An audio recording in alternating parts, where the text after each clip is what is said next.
Arizona, Colorado, Indiana, Michigan, New Jersey, Tennessee, and Virginia. Listen up. WynnBET is now live in all these states, and the excitement of Wynn Las Vegas has finally landed in online sports betting and casino play. From boosted parlays to live in-game offs on every major sport, WynnBET gives you the tools to win. Sign up today for your risk-free $1,000 sports bet. Download the WynnBET app now or visit wynnbet.com to start winning.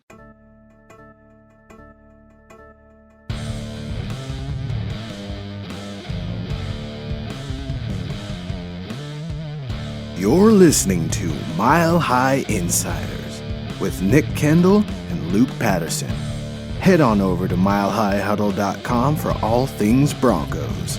Now, it's time to find out what's going on behind the walls of UC Health Training Center. Saturday night, liftoff, let's go. It is 6:04 Mountain Time, which means it is time for an episode of Mile High Insiders. I am Nick Kendall, and joined by today, filling in for Luke Patterson, good friend and my co-host at Building the Broncos on Tuesdays, Carl Dumler. Carl, how you doing today? You've been enjoying a lot of college football? You know, I haven't had a chance to watch a whole lot. I've been putting down tile in a bathroom. Yeah. My wife gave me this long list while she is gone, and so I've been trying to slowly check those off. So my dad and I got a big project off of that list. It's probably our biggest project, and back's feeling a little sore. Yeah. I'm figuring out how quickly I'm becoming an old man. And but hey, we got it done. And then I did get to catch a little bit of the Pittsburgh game. So I wanted to Pickett. Yep, wanted to watch a little bit of Pickett. I've had a few Bronco fans that are big Pittsburgh college fans and trying to tell me, dude, you really got to keep an eye on this guy. And not that I haven't watched him, but I've gone back through, watched him again. I do like a lot what he brings to the table. And he showed a lot of fight today, fought through an injury. I don't know if you watched that game at all. I was busy watching the Iowa game and going back and forth to the Alabama game and the Wisconsin-Nebraska game as well. So Okay. Not as much Pickett today. Okay, makes sense. No, he didn't have his best game. Threw a couple picks. Like I said, got hurt at one point. Yeah. So, but he bounced back, made some big throws down the stretch. It was a close game. It was like 41-38 at the pretty near the end of the game. And so, nice.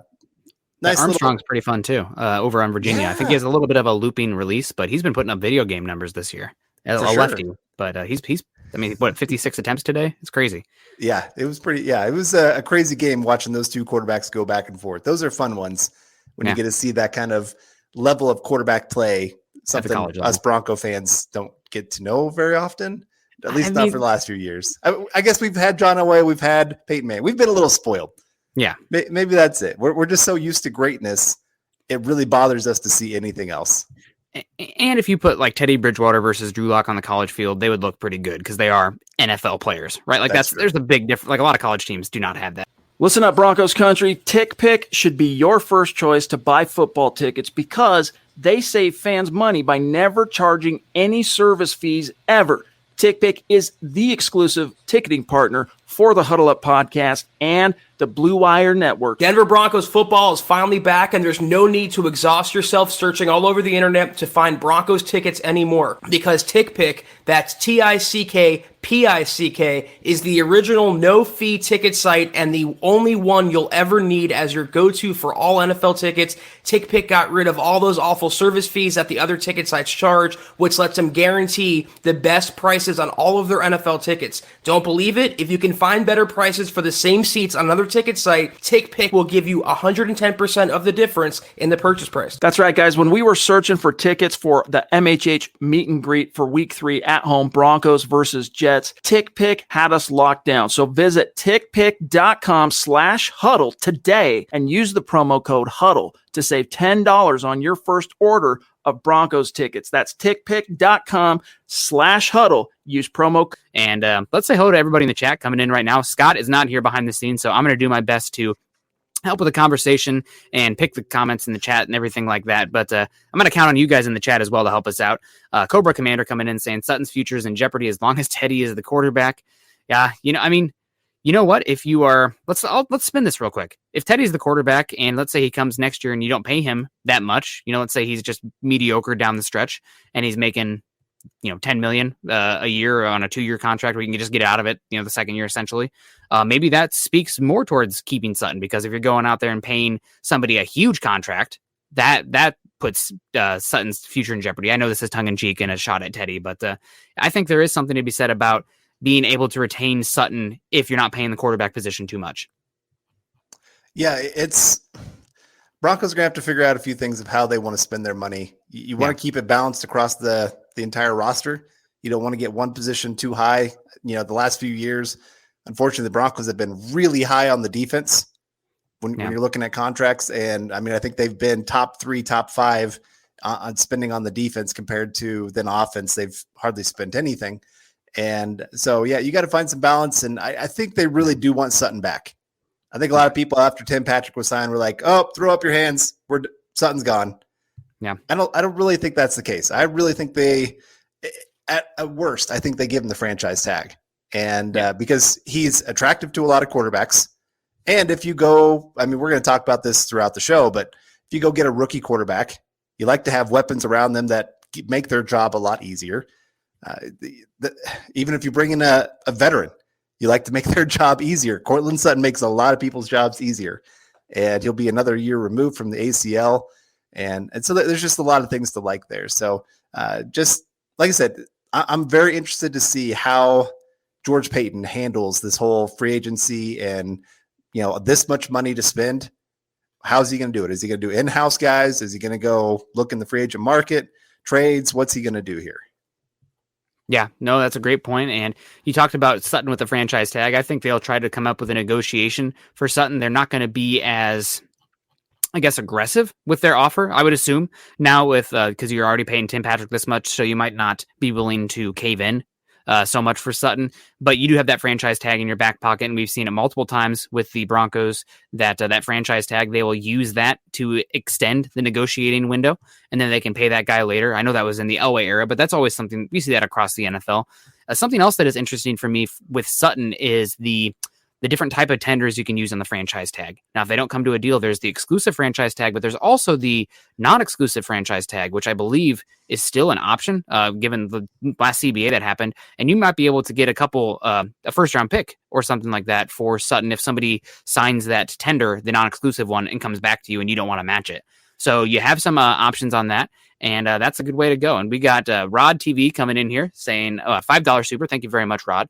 Saying, how about CJ Stroud with the right head coach, offensive coordinator, with our wide receivers and running backs we might have now? Why not? I love watching him play versus Michigan State. Did you get a chance to watch that game this morning at all, Carl? I watched some of the highlights. Okay. I did miss that one, but I saw the statistics, and I know statistics don't tell the tale, but yeah, it's hard to argue. He just put up almost perfect stats. 98.8 QBR. Yeah, it was ridiculous. That game right there, especially against a top 10 team in football, to go out there and do that. Michigan State has a pretty good defense. And so the only problem there is he cannot come out for this draft. Yep. So Absolutely. 2023, and this is going to be part of our conversation here today. Can people be patient enough to wait for a prospect like CJ Stroud that looks like he is a potential franchise quarterback? Like if he was coming out this year, he would be the number 1 overall pick. There's no doubt in my mind. Yeah. There's a good chance next year going to be the number 1 overall pick. This is the 2023 class is kind of reminding me of this last class where you got some young guys that it just looks like, man, they are the real deal. And I just don't see him falling off anytime soon. And it'd be nice to get him as a Denver Bronco, but you're going to have to make some choices and show some patience to make that one happen. Yeah, no, totally.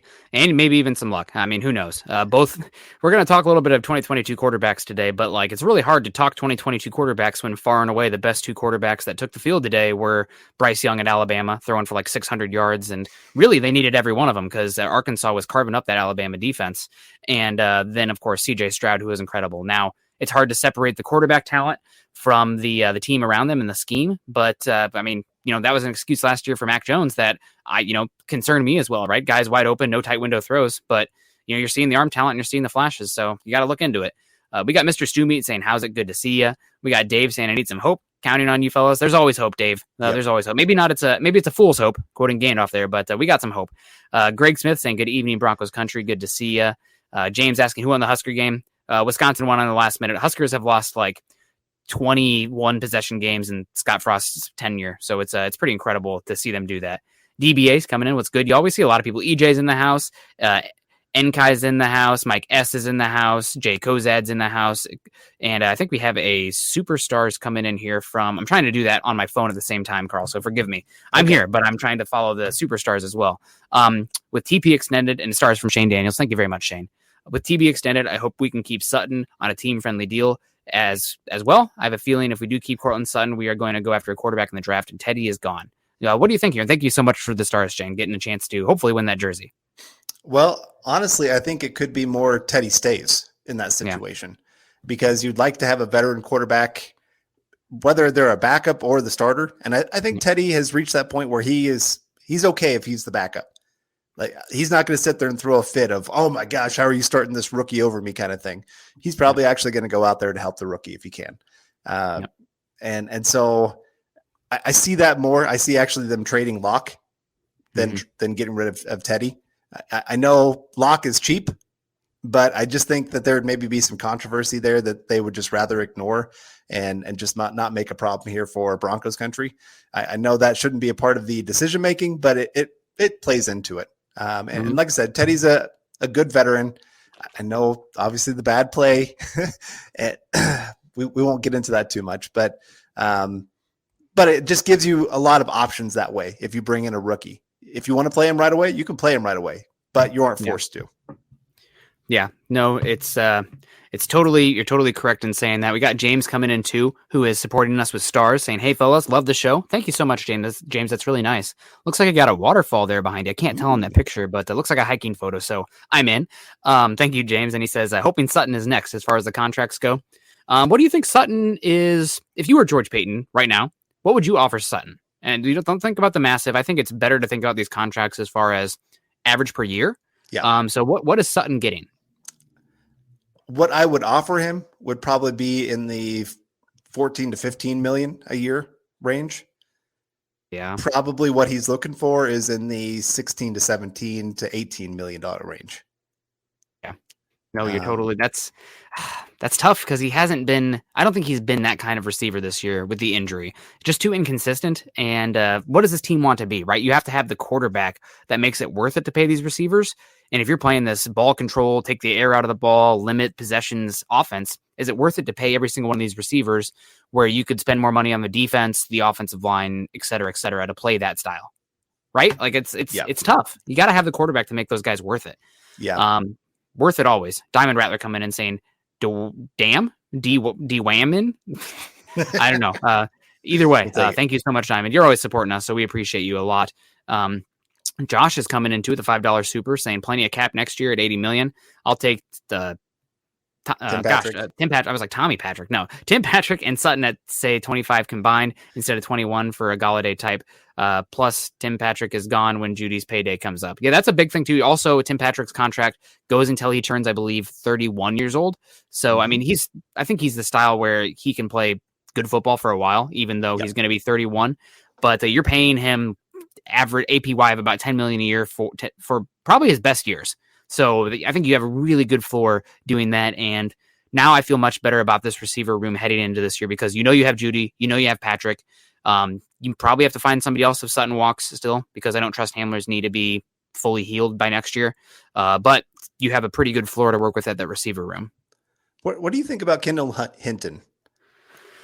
I think Kendall Hinton is fine, and I think he has some flashes, but I don't think he is dynamic enough as a receiver in any singular area that I'm like pumping targets for him. Now, maybe you bring in like a veteran that competes with him for that wide receiver 3 role while you're kind of waiting for a KJ Hamler. And this isn't a world where Sutton is gone. But I don't think I would not feel great about going into next year with him being far and away the best option at wide receiver 3. And that's no disrespect to Hinton. It's just, I haven't seen enough. I know he's made some splash plays here and there, but I don't think he's dynamic enough as a receiver that, especially in an 11 personnel league, right? Like that just scares me. Yeah, no, I'm with you. And it does depend a little bit on who you hire as your next OC. Because if they like that 12 personnel, getting a little bit bigger with Fant and Okwuegbunam, then maybe you don't have to worry about as much finding that third, fourth receiver. But if they like to spread it out, like most OCs are doing these days, yeah, you're going to have to find somebody if Sutton walks out the door. All right, we got George Fox coming in here. We saying we don't owe Drew much money. Why pay Teddy?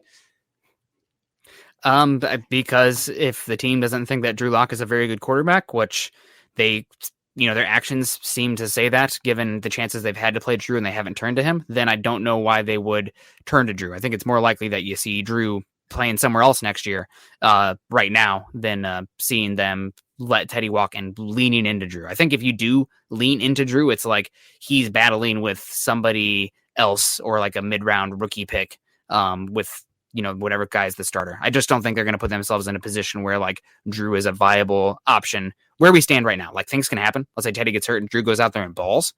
We live in a different world then. But where it stands right now, it doesn't seem like, we obviously know the coaching staff isn't a big fan of him. Not obviously, but it seems like the coaching staff is not a big fan of him. And I think if George Paton was all in on Drew Lock, we would see him right now. Like you'd step in, right? Like if he's the quarterback, with how important that is, you have to still empower your coaches. But if Paton thought that, Drew Lock walked on water, that he would be pushing his hand right now to get that quarterback on the field. Yeah. You'd want to know. You'd sit there and say, I've got to prepare for the future here. I don't care what you think, coaches. You've got to go put this guy in there. And obviously he hasn't forced his hand. Yep. And I do know George Paton is still a fan of Teddy Bridgewater. Yep. So I think that factors into this as well. He trusts Bridgewater. He feels like he's a good locker room guy. I think a lot of people miss this. After his bad mistake of quitting on that play, not making the tackle, or not even attempting it, so ugly. He at least went to the players and apologized to every single player in that locker room for his effort.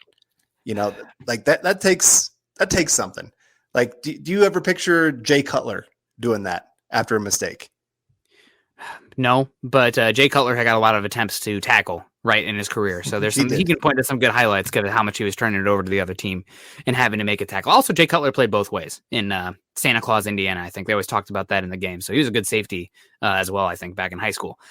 We got Shane coming in here saying, why pay Teddy? Because we need to extend him to keep him. Why, when you could pay two young quarterbacks for less than he would demand? Because Teddy is a league average quarterback who is not going to absolutely kill your season by playing him, right? Like if you swapped, and this is going to get some heat right now because I know everybody's on this guy right now across the league, but if you switch Teddy Bridgewater and Mac Jones, these teams would be exactly who they are right now still. And I know that Mac Jones is a rookie. Heck, even the Patriots might even be a little bit better because Mac wasn't that good early on. But if you switch those two quarterbacks right now, probably not much is changing. So you can win football games that way with that kind of quarterback who's throwing it short, leaning into the run game, and playing amazing defense, right? Like, God, the Patriots defense is so good right now. Yep. But it's not really putting it on that quarterback's shoulders, and at some point in their career, that's going to happen, right? And we don't know that about Mac yet compared to what we know about Teddy. So I think it's just more about the competency of the quarterback position and not leaving yourself with your pants around your ankles at quarterback. I hear what you're saying about like trying to go cheap there. And if Teddy wants a lot of money, you probably need to go elsewhere as far as looking cheap.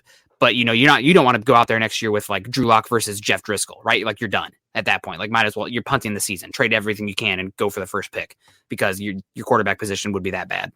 Yep. Unless we live in a different world and Drew Lock comes in and balls this year. Who knows? Right. And we got JJ coming in with $5 super chat. Really appreciate that, saying, I think we should be glad we did not draft a quarterback this year. Shermer would have ruined him like he did Lock. I don't subscribe to this. I think a lot of the quarterback is on that quarterback, right? Like you see, obviously some guys in better situations, but like did Elway's early years of, Dan Reeves, super conservative football ruin Elway? No, Elway was still great. I mean, Andrew Luck played for a really incompetent team early on, and eventually it did cost him his career, but like he was balling. He was amazing on the field, even though everything around him was bad. I mean, I think it's more so about that individual quarterback. Now, you do want to set them up to have success, no doubt, but like it's not a binary, good where they land. Like if you are terrible, which, a lot of metrics last year, we were terrible at the quarterback position last year. Some of that's dragged down by the games Drew didn't play still. But I think you have some idea of what these guys are going to be. Yeah. So Shermer's also had terrible quarterbacks almost his entire career, right? Like Right. the only good quarterback he's ever had in his system or coaching with is Donovan McNabb. The rest of it, like, is the best Nick Foles, is the best Sam Bradford. I mean, he got Case Keenum paid. Yeah, right. So he's a bad play caller. I'll give him that. And I don't think he's the best at adapting a scheme to what his players do best. But I do think he is probably a league average offensive coordinator, as much as people don't want to hear that. Yep, I agree. Most of his quarterbacks, the time that he had them, their quarterback rating on average was at least 10 points higher. Yeah. Drew Lock was, I think, the first one that didn't actually meet what he was before. Yeah. And so, I mean, Teddy Bridgewater, he's over 10 points higher than what his average is, I think, this year under Shermer. And so, like I said, I'm not trying to say he's some amazing quarterback guru or anything like that. I'm just trying to say, I think sometimes we mess up the idea of a play being bad and saying, okay, the offense coordinator obviously did not call a good play. Sometimes they don't. So yeah, I agree. And there's been times where he did not call a great play. There's times where I'm screaming at TV going, man, it really stinks that I know exactly what you're going to do on this play. Yep. But sometimes it is on the players where they just don't execute. So I think it's been a little bit of 50-50 this year. A lot of people really want, and this is just human nature in general, they want a simple, singular problem or solution that is easy to target and fix, like cut out the tumor and then boom, fully healthy. When really it's just a bunch of different factors and variables that make it really complicated. And these variables are changing play by play, week by week, year by year, right? Like this year where you're banking on a great defense, variable changed. Now your quarterback has to be that much better because the defense isn't playing at a top, hell, they're not even playing at a top half of the league level. Maybe right in there. They're average at best, I would say right now. Right. So the variables change and the formula changes. And if you have an elite quarterback, it's a lot easier that year by year, but we're not there right now. And I want to talk a little bit more Sutton. Let's get back to that in the end.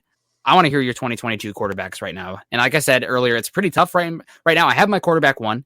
It's pretty easy for me for my quarterback one, I would say. But quarterbacks 2 through 6, I went back and forth 300 times today, Carl. I'm having a hard time, and I'm really actually a little bit nervous to even talk about this right now because I haven't watched every single one of these guys under the microscope, and with all the information that's going to come out after the season, I think is going to be really important as well. But right now we have to talk about it a little bit because right now it seems like the Broncos, if it's not edge rusher, it's probably going to be quarterback in the first round of this draft class. All right, so I think we should go 5-4-3-2-1 personally. Okay. So your fifth quarterback, I'm going to check the chat here to make sure that we don't have too much supers coming down the line. We got Andrew Baker coming in first here. Draft talk is coming. Yep, it's happening right now, but it's not done until the fat lady sings and we're out of the playoffs. So what's going to be the spark that will at least finish strong? Plus AFC West is still open. Spark that'll finish strong. Broncos understanding that they have a blossoming top 10 run game. That is something you can lean on the rest of the season and get teams to play single high, which means that you can have more shots down the field if you trust your tackles to hold up in pass protection for those slower developing pass plays on play action. And the other one would be Bradley Chubb coming back, hopefully, and galvanizing this defensive front with a guy who is not only a solid pass rusher, but also good against the run. Because right now they're struggling at the edge rushing position. Okay. What about you? Ready for my? Yeah, let's do it. Your top 5. Okay. Yep. Number 5. I about changed this because of some information that you got earlier, but Carson Strong. Okay. Actually, can you give me your number 6 first? There are like 6 quarterbacks in this class. I know we said top 5, and 5 is an even nice number, but I think we need to hear what your 6 is as well. I'd probably go Ritter. Ritter is your 6. Okay. Yep. Okay, so Carson Strong is your 5. Why is Carson Strong your 5? So much of his game is going to be predicated on who your OC is, because he can't get out of the pocket. He can't throw on the run. So Shanahan's system's completely out. You cannot have a coordinator that plays him that way. He's got to play from the pocket, but he's got a good arm. And he makes some throws throughout games that just make you go, okay, that's an NFL throw. Like some of these guys, they're not making hardly.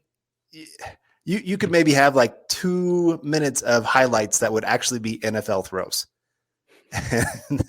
Yep, Nick had some drinks for the Hawkeye victory tonight.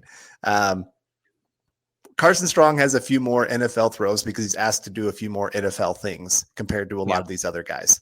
And so I think if you're looking for day one impact kind of guy, I think Strong is going to be up there as a top 3 guy that can actually come in day one and be a decent quarterback for you. But long term, I'm also looking at year 3. I'm not sure Carson Strong is my guy that I really want being back there because there are limitations to his game because of his lack of athleticism. Yeah. I mean, I think he moves in the pocket pretty well. He's not going to take off ever, but there was a throw last night in that game where he climbed the pocket and hit it down the right sideline. I have my hat right here. Sorry, I just got out of the shower, so I didn't want to have the terrible hat hair with that. So I got my hats. Don't worry. I want to show off the full head of hair. But as far as Carson Strong's mobility, I agree with you totally that the athleticism is a concern. He's one of those quarterbacks, and I put him in the Matt Ryan category, where you have to invest in the offensive line if he's going to be your quarterback because he can be a statue back there. And you can operate and win with a statue still. I mean, Mac Jones has very little mobility, right? Tom Brady has very little mobility right now. But those teams have, well, I guess the Falcons don't with Matt Ryan. But when you have the offensive line, you cannot have even a guy who's below average on the whole unit. You have to be C's or above on every single guy to have that guy function year after year. And it's really hard. For me, Carson Strong is my 6. It's not because I don't like him. If you have an order that's 1 through 6 with any of these guys, good for you. I'm not going to argue with you too hard. I think this is such a hodgepodge class that I'll take the last one remaining and feel good about it. Middle of day 2. But as far as Carson Strong, 3 surgeries on the same knee and talks of there being a degenerative knee for him. Great arm, a lot of good throws on tape, stressing the ball vertically. Looks a lot like Jared Goff at Cal. Very skinny base, but able to get a lot of velocity on the throws vertically down the field. 3 surgeries on the same knee, though, and degenerative knee concerns. I mean, that's so scary in the NFL. And some people are like, oh, yeah, Myles Garrett, Jalen Smith. Jalen Smith fell off a cliff because of that knee, right? That's one thing. And then you have guys like Daquan Bowers, who had degenerative knee issues, was taken, and he was in that Von Miller draft.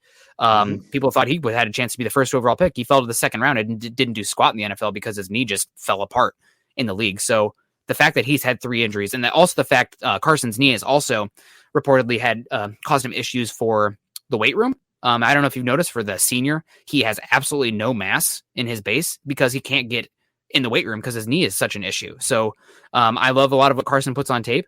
I'm just scared to death of that knee. So I have him at 6. For me, number 5, I have Malik Willis. I love Malik Willis's tools and upside, but he is so freaking erratic right now in the game. And I don't know if he can consistently execute the layups, hit for singles like you have to do in the NFL. And the fact that he's already going to be 23 years next year, where he's a year away from being a year away, and the pressure of having to use a first-round pick on him probably. I love the tools. And if he was like brilliant on the whiteboard and like had a heart of gold, I'd, sign me up. I'll bet on the tools then. But there's just too much. He's way too erratic on tape for me right now to put him above these other quarterbacks. If day 2, though, or end of round 1 even, knowing that it's a lottery ticket, swing away. I don't give a hoot. As long as, that doesn't keep you from going quarterback next year, the year after. Willis has probably some of the best tools in this class, but I'm scared to death of him right now. And he's playing bad football right now too. He's in the struggling right now. Yep. He's my number 4, Malik Willis. I'm with you there. There's times where he is not reading a defense at all. He's just making a throw, just hoping that it works out well for him. And this year that has not worked out well for him. He has those splash plays. And like you said, when we're talking about athletic upside, this guy is a highlight reel waiting to happen. There's plays. I think I mentioned in the chat the other day of like, if it's a 3rd and 3 play, this is maybe the quarterback I want out there because teams are completely afraid of what in the world are you even going to do? You can do anything with this guy on the field, and he can turn a negative play into a incredible play for you. And so I like that, but man, he has got a long ways to go to become something viable in the NFL. Okay. Well, yeah, I agree with you. At least day 1, he can come in and be like a red zone or a 3rd and short and kind of give you some QB option looks with good arm talent, but his pocket feel right now is non-existent. His ability to go through progressions right now is very, I don't want to say juvenile, but just not really progressed like you'd hope. And we got Chad coming in with stars here. Chad Hanner. Thank you very much for joining us today, Chad. So those all scare me. But again, if this is the quarterback position, if a dude is smart and a dude has a lot of character and like not only wants to be good, but like has this like inherent need to be good. Otherwise, they cease to exist anymore. That can flip it on its head. That's something that we can't qualify from here. But I have him at 5. Malik Willis. My number 4 quarterback is Sam Howell. Sam Howell is Baker Mayfield light. I know a lot of people have said that. He's got a pretty good arm, and I love how tough he is. He scares the heck out of me, and this is something that scared the heck out of me with the likes of Drew Lock as well. He's absolutely just terrible decision making under pressure. I mean, he freezes when there's pressure. And we saw that at the beginning of the year, teams like, oh, we'll blitz you. He doesn't have any sense of urgency or know where the hot read is on those blitzes. So I think he has the arm talent. I think he's tough. But I hate the offense he plays. That Phil Luongo offense at North Carolina, dreadful.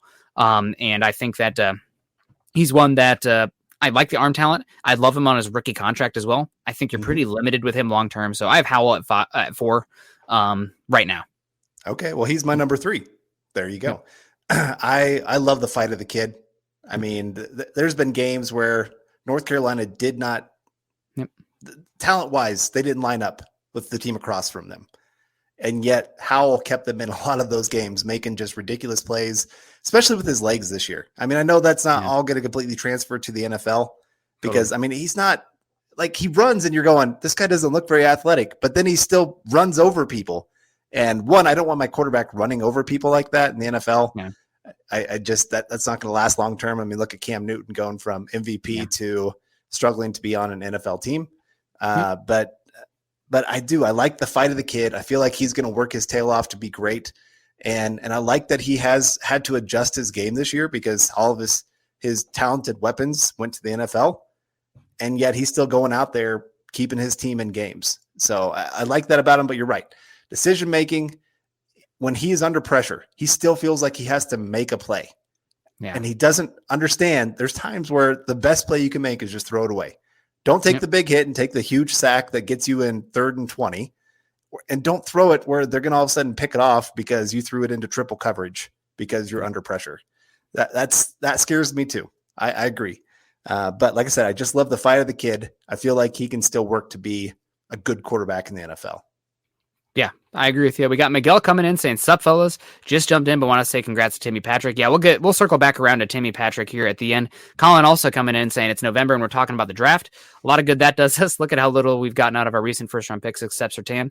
The Broncos right now, it's bye week, so we're going to at least talk a little bit of draft here, and the Broncos are doing a lot of work on these quarterbacks, and I think it's a good point right now to at least take the temperature of the room of the quarterback situation for this 2022 class right now. So we appreciate you, Colin. We'll circle back around to the wide receivers here in a bit and talk about Courtland Sutton and the likes of Timmy Patrick and what this means for this group here going forward. I also wanted to get to this one from, Carl, can you read this name?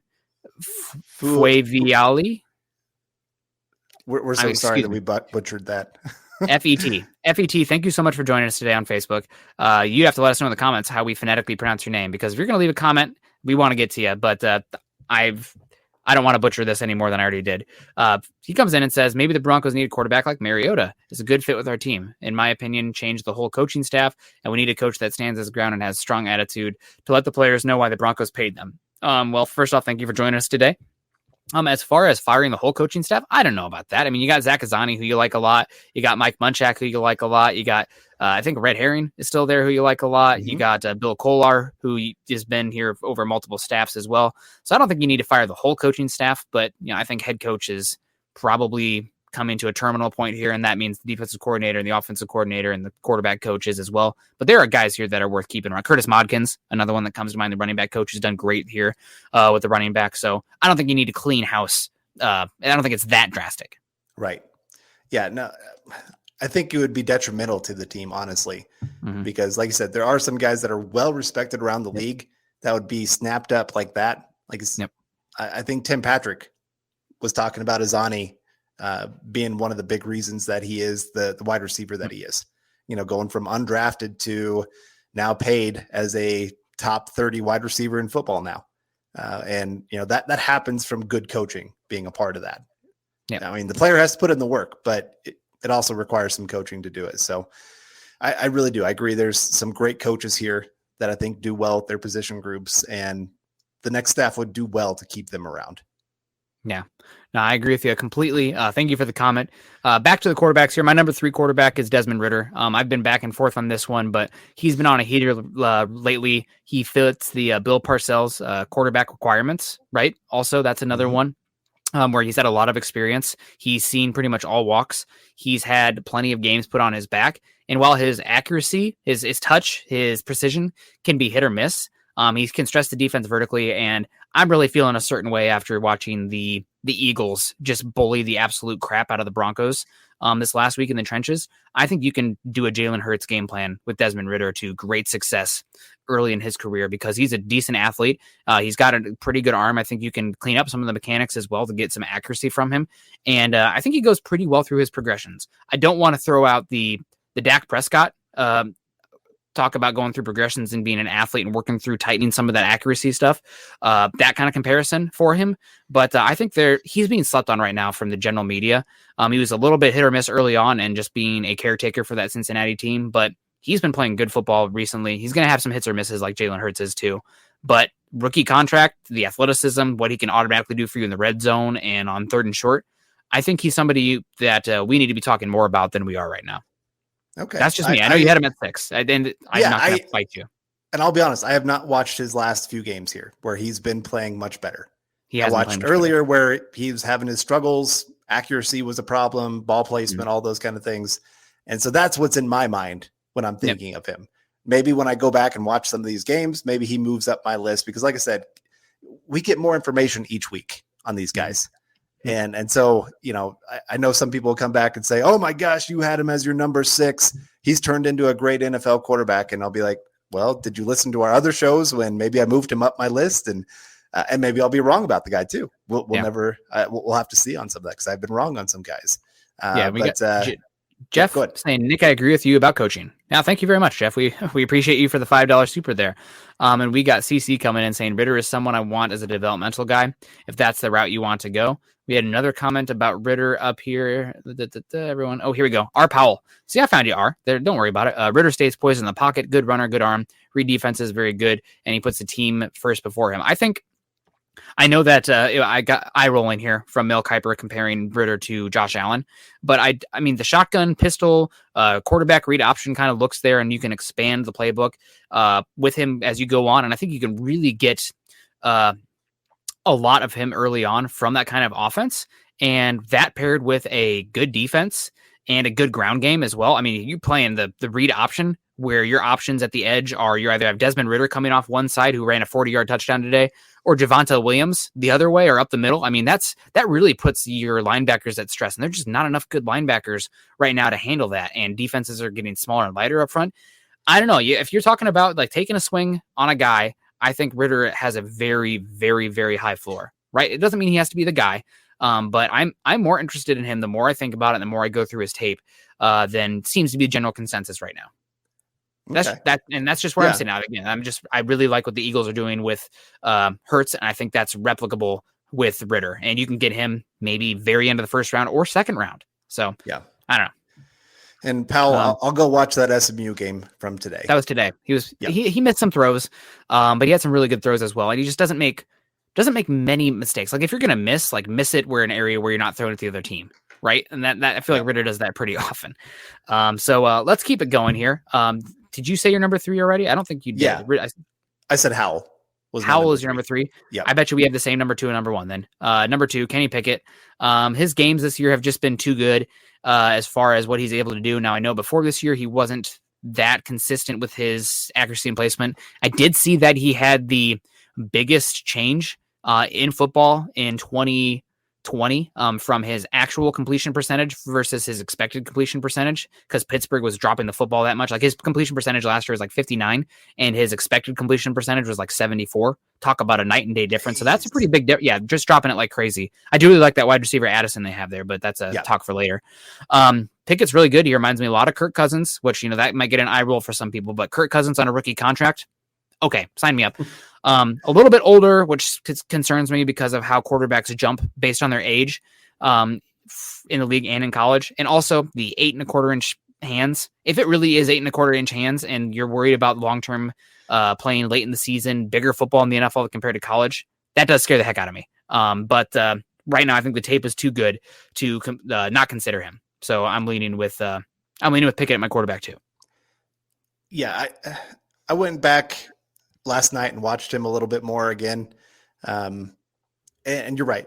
Of all the quarterbacks this year, he has played the best football of all of them. Mm-hmm. Now, does that mean that he's my top quarterback? Obviously, no, because I have him here at number 2. Yeah. But ball placement, decision making, even his athleticism, I think is a little bit sneaky at how athletic he can actually be on the field. He's not athleticism. Yeah, but he can actually use it when he wants to, but he doesn't use it very often. He would rather throw the football. Yeah, I think he's got complete command of that offense.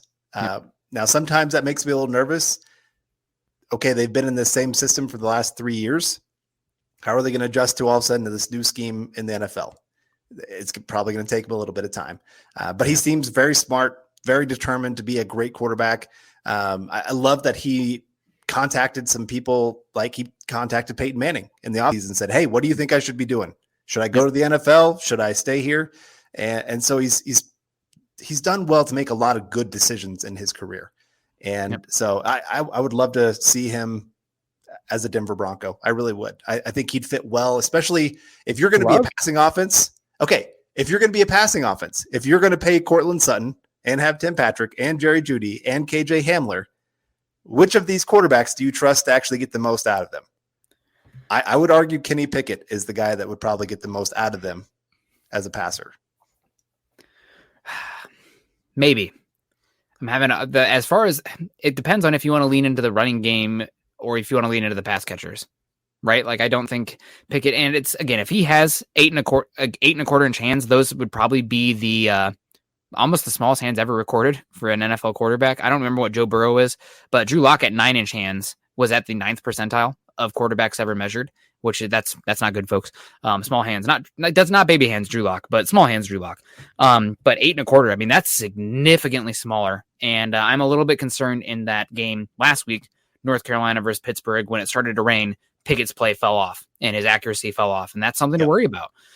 So it's something to think about. We got Base Gase coming in here, based with the new picture. Good to see you, Base. It's been a second.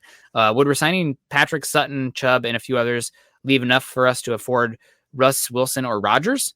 I don't think they're going to sign Chubb because they still have another year of control on him. They already exercised the 5th-year option. So I don't think they would probably do that. And I think as far as Sutton goes, I mean, it might be the case where if those quarterbacks don't say, I want to go to Denver, if you don't have Sutton and Patrick back also. So it's kind of a double-edged sword there because they're obviously going to want to have those guys there to throw to if they're coming in here. Yeah, I don't think it negates the opportunity to go get one of those guys because, let's be honest, the NFL salary cap is kind of a joke. Yeah. You can manipulate it. You can make it work. They can stagger who has the big cap hit, what year, those kind of things. Totally.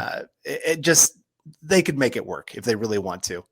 I think it might make it a little bit more complicated in the sense of you're waiting on your new owner, and new owner is going to want to have a little bit of say in where his money is going.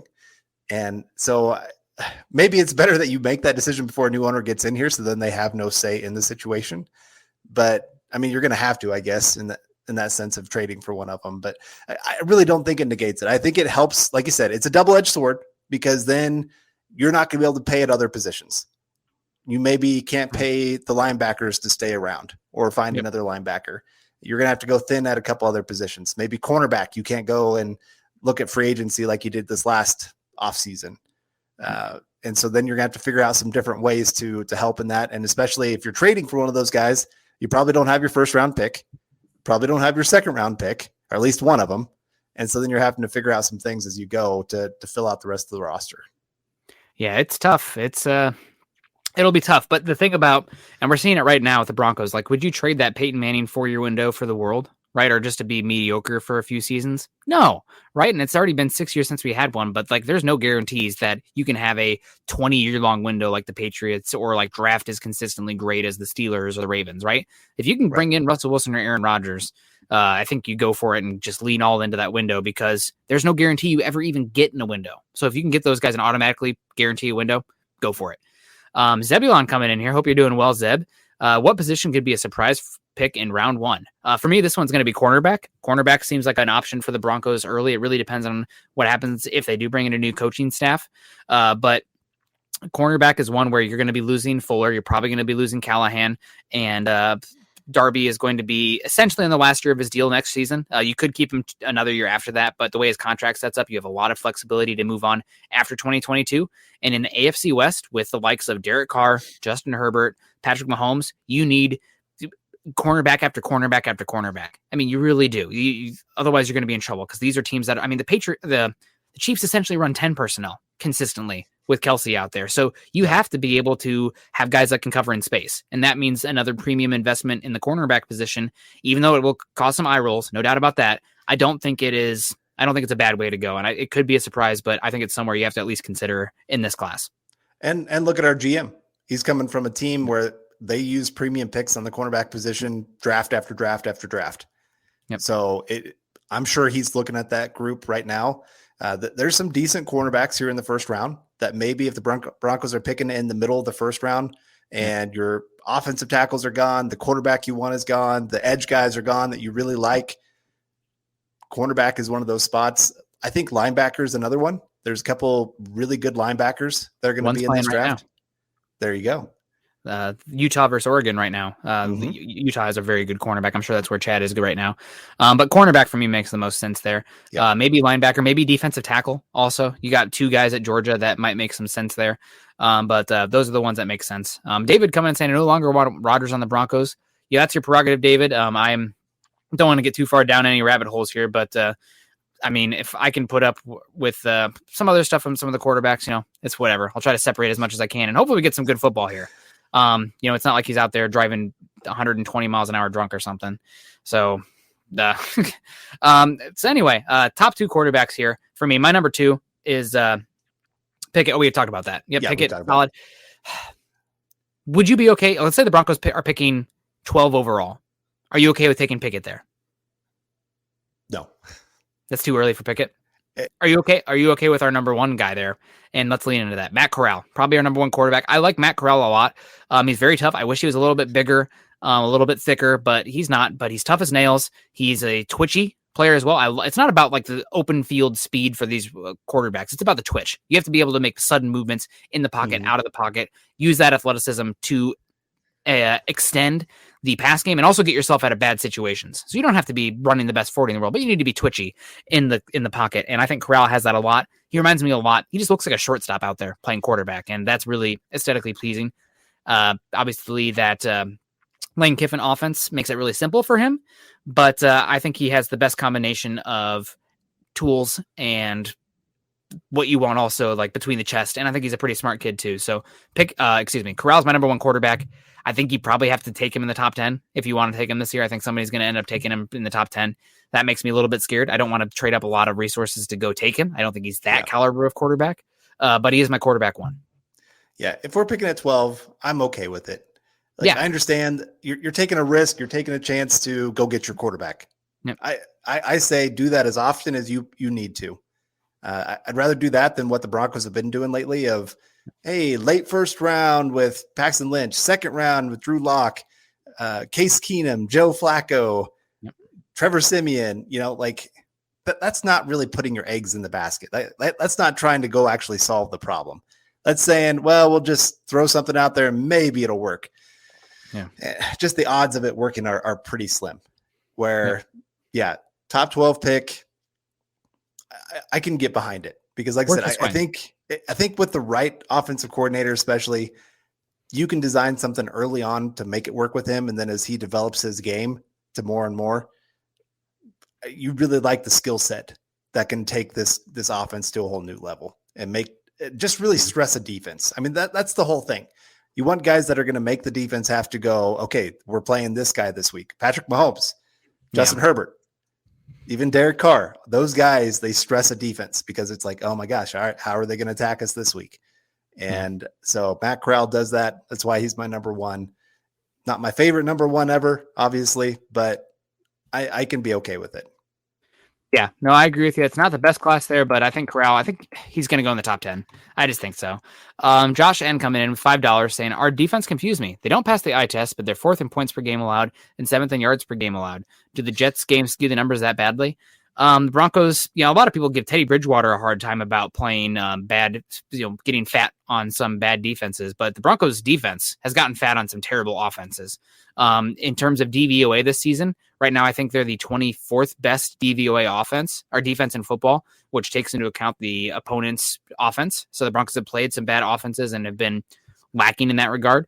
Also, the Broncos offense themselves have really, really, really helped the Broncos defense as far as field position and time of possession. The average amount of possessions a game a team has is 12 in the NFL. The Broncos opponents are getting only 10 possessions a game. So the offense is limiting them at taking 2 whole possessions off the field every game. The Broncos defense has the 2nd best starting field position of all football teams so far this season, every single game. And Broncos offense, I think, is 4th in time of possession per drive. So these are all factors that really lead the Broncos defense into being set up in a favorable situation. And I think a lot of it also is the Broncos defense has been getting up points fast early. And then other teams are playing somewhat conservative football. And it really pisses me off about this Broncos. Both these sides of the ball are like complementary to like an elite unit, right? Like both their styles are like, if we had a great defense, this offense would work. If we had a great offense, this defense would work. Somebody has to be great, right? You can't play this conservative, let the other guy blink on both sides of the ball and for it to work. We see with the Patriots right now. The Patriots offense is like super check downs, run the football, a lot of tight end and fullback usage, not making it hard for Mac Jones, but their defense is actually good enough that it works. Broncos defense hasn't been good enough there. So I appreciate the comment here. It's confusing. You're right to be confused. A lot of the advanced statistics actually line up that the Broncos defense is not that good, despite on the whole points per game and yards per game are okay. Yeah. It's why statistics can be very deceiving because a lot of people going, yeah. Yeah. You need to look at the full picture of statistics to get the picture there. Like you said, going DVOA looking like a bottom 10 defense compared to points per game, top 5 defense. And just kind of figure out, okay, what is right here? What's real? And then that's where you have to really actually go watch the games and say, okay, how are they actually looking on the field? And you're right. This defense, unfortunately, first quarter has just been terrible for them. First drives have been terrible. I'd be interested to see how many times they've given up a touchdown on their first drive. It just puts your entire team in the hole, kind of like this last game against the Eagles. They got into a hole really early, and it just completely took the offense. I mean, I know a lot of people really want to run the football, but when you're down 14 points early on, it's hard to keep consistent with that running game because clock's working against you at that point.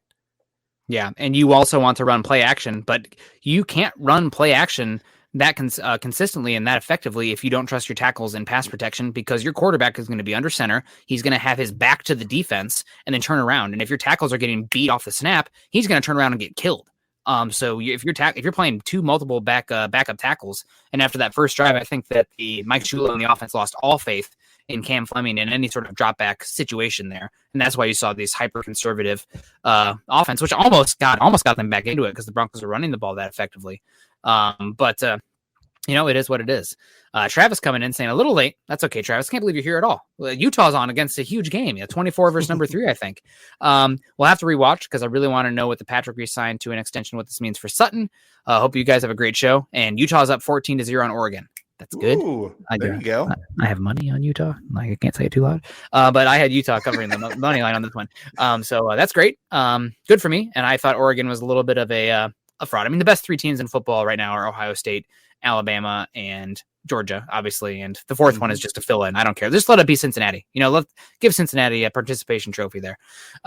Maybe something fun will happen. I don't know about against Georgia, but thank you, Travis. We talked to our quarterbacks. I'll give you the floor for Corral as well, because I feel like I talked a lot about Corral. I want to hear about your quarterback one. You talked about his value, but why is he your quarterback one in this crop?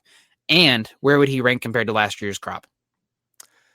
Well, like I said, you really like the tools. I mean, he has a little bit of everything. He has the ability to run. He's got a big arm. I mean, he can rifle in any kind of throw. You see him most of the time making some pretty smart decisions. Every once in a while, he makes something stupid that you're just like, what are you doing? He's cleaned up a lot of things compared to last year which I really like to see, that growth pattern that you see in quarterbacks. Sometimes when they're just stagnant year after year, you're just kind of like, okay, well, then how are they going to take that next step in the NFL? Matt Corral has taken that next step here this season and really taken charge of that entire system. And I love the fight of the kid. From what I understand, things I've read on him, he really is I know this is said a lot, but he is really first guy in, last guy out. Has to be good. Like I need to be the best in the way that I need oxygen. Yeah. Like that kind of thing. And if your quarterback isn't that guy, I'm sorry, unless you're like a freak arm talent like Jay Cutler. But like Jay Cutler could have been freaking incredible if he had half of a heart. Okay, sorry. That's so important, and it's hard to judge from here. Right, it is. But from everything that I've heard about him, from people talking to coaches, players, anybody connected to the guy, that's the kind of personality that he has. And so, I mean, nobody kicked himself more last year for those bad games than Matt Corral. And that's what you love to see, when he takes responsibility for his bad games. And I kind of loved, I think he went to his coach in one of them where he threw the 6 picks, and he's like, "Coach, why didn't you take me out?" He's like, "This is your team, man. You got to dig yourself out of this." And I think that was a big learning moment for him, because we kind of saw a little bit of a switch for him after that. And then, like I said, taking it to that next level this year. And so I really do. I love his game. Compared to last year's class, I would probably have. Go ahead. What? Go ahead. I was going to say, I would have him above Mac Jones. And that's, for Mac Jones, it's so hard. And I don't want to give myself too much credit here, but like 1 year sample size, Tua looking not great in the NFL, 2 wide receivers drafted in the top 12 on his team, and really not a great arm talent, not amazing athleticism, obviously. But that can still win the NFL. He just needed to be an exceptional processor and intelligent and heart and processor and accuracy, et cetera, et cetera. That's really hard to judge from here. And God bless the Patriots. They're making me think, like, if Broncos are picking 15, swing away, as long as it doesn't keep you from going at a quarterback the next season. But I agree with you. Just as far as the tools go, from where we sit, it's hard to not have him above them, but not above Wilson, Fields, Lawrence, and Wilson. Who's the other one? Lance. Yeah. I saw Jeff Noyes said, "Carl sounds like Drew Lock." Drew Lock is not the athlete. Not even close. He's an okay athlete. Drew Lock's an okay athlete. Yeah.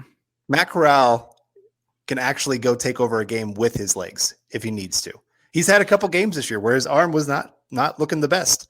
And he's like, okay, well, I'm not throwing the best. All right, I'm going to take off running and go for 100 yards rushing. I don't see Drew Lock rushing for 100 yards in a game. Yeah. So I think there's some differences there. Yeah. And then I would add in Drew Lock. I just worry he kind of plateaued a little bit. Like he kind of showed some growth his junior year. And then his senior year, he changed up. I mean, I know the offense changed up, but he just didn't even get to that level that he was his junior year. And I worry when those kind of guys, when they reach that kind of plateau, especially in college, where you're physically growing like crazy through those 4 years, you should be getting better as a player. And I feel like Drew Lock almost took a step back there his senior year. Yeah, and Drew Lock, I mean, we saw it last year's draft cycle where Drew Lock was being dragged through the mud a little bit by anonymous NFL scouts just because of his laissez-faire kind of attitude. I mean, Drew Lock comes off, according to people I've talked to, like just classic high school jock. He wants to be good. I don't know if it clicks the best for him right now. And he says, we're making excuses right now. I don't know. Sorry, trapping dirty. Chill guy coming in here saying can't afford to wait. There is actually some interesting information here that I wanted to get into as far as can't afford to wait. The Broncos can't afford to do even more than waiting, taking the wrong guy. Because in the last 20 years, there's only been 2 teams, and one of them is the Cardinals. I cannot remember the other one, but in the last 20 years, only been 2 teams that has taken a first-round quarterback and then taken one in the first round in the following 2 draft cycles. So if you take the wrong guy in the first round, that probably means that you're on the hook with him for 3 years. And that is 3 years later down the line when you're back in that cycle and you're in trouble. So you say that we can't afford to wait. I think that if there's any reason to wait, it is because you don't want to be on the hook for that guy, and then you're waiting 3+ years on the wrong dude. So unless George Payton is amazing enough and he's like, we can take a swing and then we'll look again next year and the year after that because we're not invested in a first-round pick. I don't give a hoot if they're a first-round pick or a 7th-round pick. They show what they are on the field. But as far as can't afford to wait, what they can't afford to do is take a heavy investment in the wrong guy. Right. Paxton Lynch is a perfect example. Broncos took a swing at this guy because they needed a quarterback. They felt like we have to take one. That's why they got into a bidding war with the Chiefs and the Cowboys, who both have their franchise quarterback. And it angers me that the Broncos won the bidding war. In reality, they completely lost. There's a multiverse out there where Patrick Mahomes is a Broncos quarterback, and there's also a multiverse where Dak Prescott is a Broncos quarterback. So, sorry guys, this is where we're at right now. But that maybe in that multiverse, the Broncos don't win Super Bowl 50. So we'll take what we can get. Yeah, there you go. But yeah, so that's where rushing something just because you feel like you have to rush it gets you in trouble. Because then the Broncos, they stuck with Paxton Lynch, hoping for 3 years that this guy would turn into something. And then they missed out on, like you said, the Patrick Mahomes, Deshaun Watson draft. Then the next one was the 2018, where a lot of people kind of thought maybe the Broncos will get back into this. Well, then Josh Allen, Baker Mayfield, some other guy, or Lamar Jackson is another one even that they missed out on. And unfortunately, the Broncos have kind of lined up with some of the not great quarterback drafts of going for a quarterback.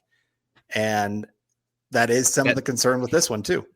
Because 2023 is looking like that could be a really good quarterback draft. And if you take one this year with a top 15 pick, well, are you committed to that? And then all of a sudden missing out on CJ Stroud or Bryce Young. Yeah, Bryce Young. Oh man, somebody else caught my eye. So we were talking a little bit before the show, or right when the show started, of Brennan Armstrong kind of caught our eye. He's a lefty from Virginia. But I watched Brennan Armstrong, and the quarterback for BYU actually caught my eye as well. I thought he was pretty impressive. I think he's a sophomore this year, but keep an eye out for him next year. Jaren Hall. Again, I'm every single rock. I'm looking under it for a quarterback because we need it. But the Jaren Hall is one who's impressing me this year.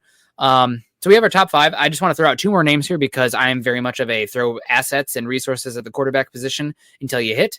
I think there are 2 guys that are not being hyped up in this class that are worth a day 3 pick, similar to how the Washington football team took RG3 and then ended up taking Kirk Cousins.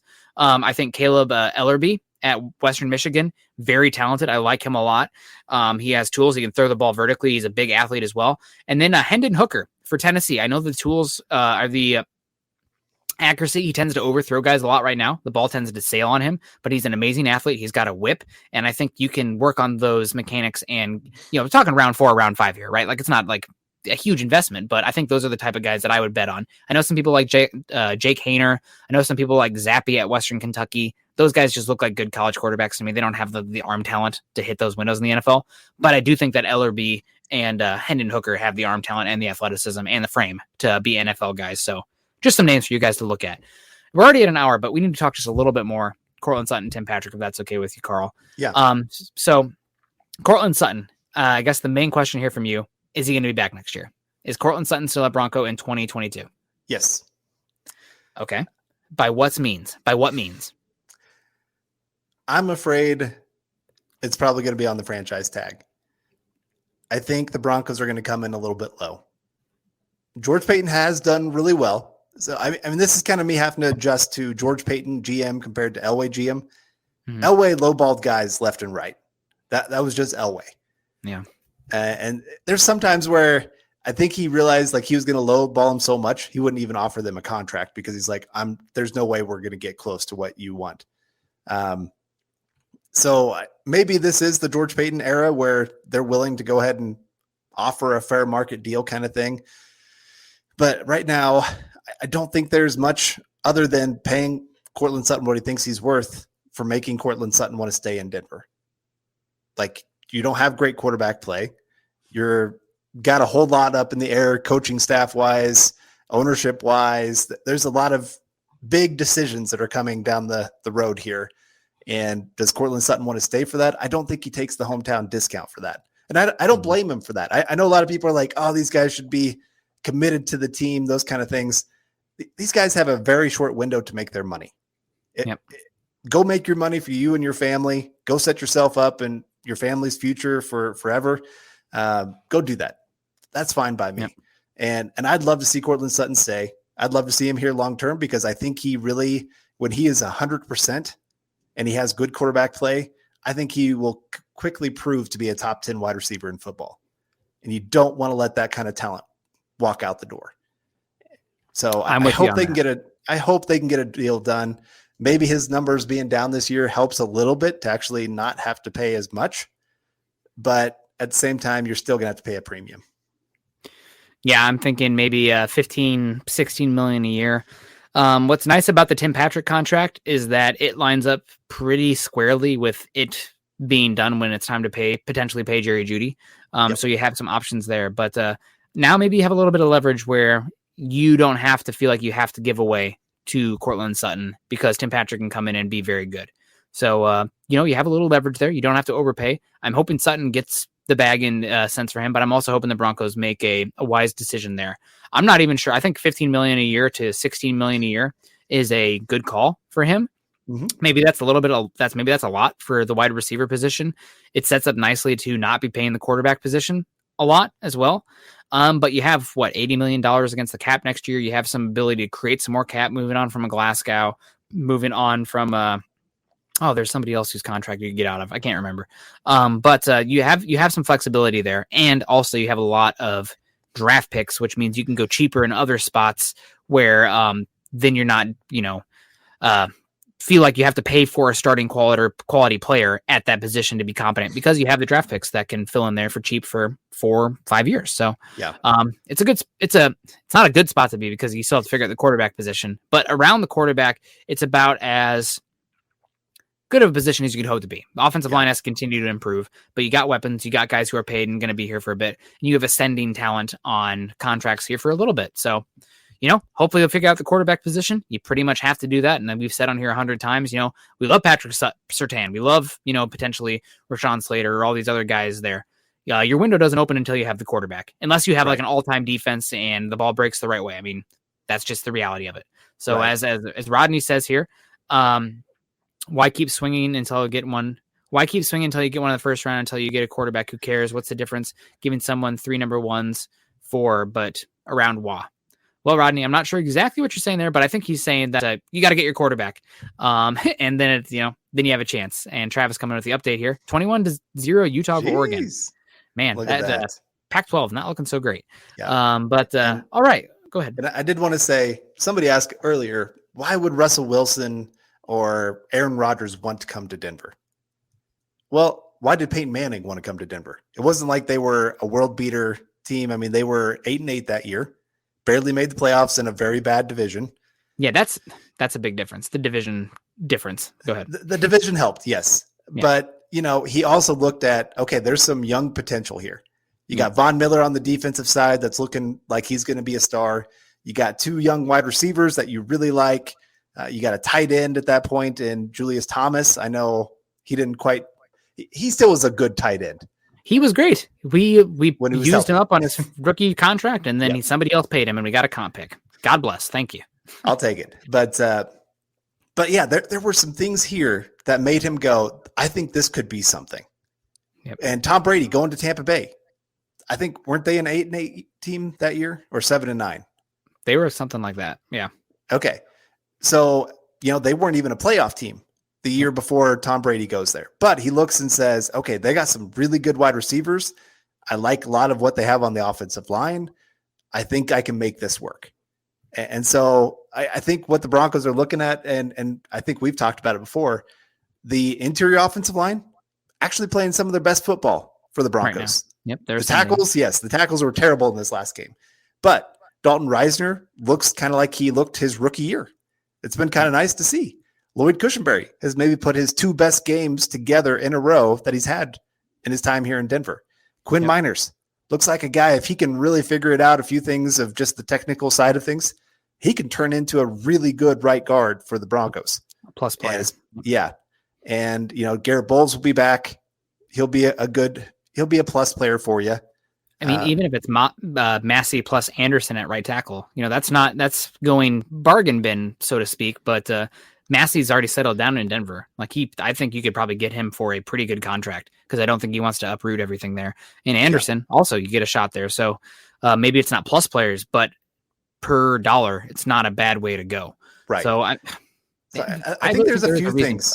Yeah, I think there's a few things that attract a veteran to come to Denver. I think the division is actually probably the one detractor. Yep, I agree. When it might have been the biggest attractor to Peyton Manning, it might be the biggest attractor to Wilson and Rodgers. Yeah, I agree with you completely. And I think also somebody said the reason Peyton came to Denver was Elway. But I think that this team and what you've seen here is that if you bring in a quarterback, they are going to go out there and give you what you want and what you need. You say, like, let's say Aaron Rodgers comes in and he says, I need a little bit more of a scat back type back there in the pass game because I don't trust Javonte Williams in the pass game. Okay, which one do you want, Aaron? Russell, point to him. Or we need to run more, samurai concepts. Okay, that's fine. It's your offense. I'm just the offensive coordinator here to kind of meld things and work it together, but it's your offense, Mr. Wilson. So I agree with you completely. And I think Denver has a good record as far as letting those guys have a lot of creative control, right? Yep. So I think that's important. But guys, we've ran a little bit long today just because we're having fun talking college football. The draft, it is, of course, the bye week for the Broncos, so have a little time to take the temperature of the room. Hopefully, everybody's doing pretty well. You guys can follow Carl and myself on Twitter. Carl is at Carl Dumler MHH, and myself at Nick Kendall MHH. Also, make sure you're following us at MHI_pod and at BTB Football Pod for the Building the Broncos. You guys can also follow us at Mile High Huddle over on Facebook. Go to facebook.com/Mile High Huddle and facebook.com/Mile High Huddle Pod. Any of the conversation here, give us your top 5. Hit us up on Twitter, hit us up on Facebook. Let us know your top 5 of the 2022 quarterbacks. If you guys are on YouTube, please subscribe, like, and share if you have not done so already. Got Clayton coming in saying, great show, guys. Smash that like button. Yeah, you guys, we got 34 in an angry react from Jim Pilcher. Jim, I'm sorry, man. I'm sorry that Carson Strong was my quarterback 6. I just don't trust the knee, man. But hit the like on the way out. We appreciate you guys. Carl, what's the rest of your night look like? I got a couple things to get ready for church tomorrow, and otherwise go to bed and maybe take a few Advil, ice up my back because bending over, putting tiles down. Man, like I said, it's a young man's game, and I'm not anymore a young man anymore. Carl, you're young at heart. That's okay. We appreciate you guys. Everyone stay safe. Be kind. Let's cheer against the AFC West this week. I don't even know what games are tomorrow. I'm just going at it holistically and hoping that the teams the Broncos have played or will play lose for strength of schedule reasons for the draft, but also teams that are in their way as far as the playoff path lose as well. So I don't know. Long way to go this season. Broncos 5-5. They're still right in the thick of things. We can talk draft and we can talk playoffs as well. It's a lot of fun. Everything's on the menu. But everyone stay safe. Have a good night. Go Broncos. You've been listening to the Huddle Up Podcast. Join Broncos Country's deep divers at milehighhuddle.com to keep the conversation going.